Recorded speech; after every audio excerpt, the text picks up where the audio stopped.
காலையிலலாம் சால் போடல இந்த வருஷத்துல ஃபர்ஸ்ட் நோம்பு 6:33க்கு நம்ம நோம்பு திறக்கிறோம்.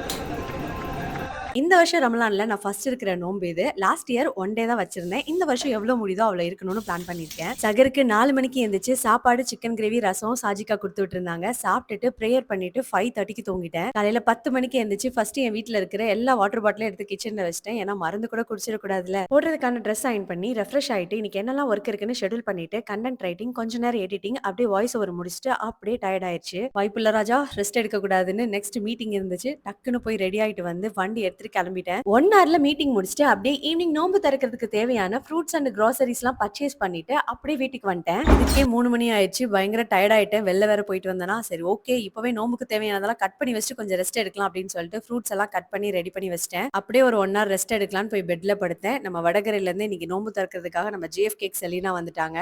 மணி 6:15 முடியல என்னால. டெய்லி இருக்கிறவங்களா really great. Chicken roll, chicken cutlet, cheesy, chicken cone, chicken leg, kunafa, cheesy roll. இந்த நோம்பு கஞ்சி ஸ்நாக்ஸ் எல்லாம் வாங்கிட்டு வந்துட்டாங்க. நோம்பு இருந்த இந்த ஃபுல் டேயை விட ஈவினிங் நோம்பு திறக்கிறதுக்கு எல்லா ஸ்நாக்ஸும் ரெடி பண்ணிட்டு முன்னாடி வெயிட் பண்ற கஷ்டம் இருக்கே, கடவுளே எப்படா 6:33 ஆகும்னு இருந்துச்சு. ஃபுல் டே எக்ஸ்பீரியன்ஸ்ல நிஜமா சொல்றேன், அமிர்தமா இருக்கேன். எல்லா முஸ்லீம் ஃப்ரெண்ட்ஸ்க்கும் ஹேட்ஸ் ஆஃப். எப்படி எல்லா வேலையும் பார்த்துட்டு நோம்பு இருக்கிறீங்கன்னு. பட் எனக்கு சூப்பரான ஒரு எக்ஸ்பீரியன்ஸ். இதுக்கு நீங்க முஸ்லீமாவோ இல்ல உங்க பாய் ஃப்ரெண்ட் முஸ்லீமாவோ இருக்கணும்னு அவசியம் கிடையாது. ஏன்னா என்கிட்ட அந்த மாதிரி கொஸ்டின்ஸ் எல்லாம் கேட்டாங்க. கண்டிப்பா ட்ரை பண்ணி பாருங்க. நியூ எக்ஸ்பீரியன்ஸா இருந்தது. உங்களுக்கே உங்க பிசிக்கல் அண்ட் மென்டல் ஹெல்த்தை பத்தி ஒரு ரியலைசேஷன் வரும். Bye by.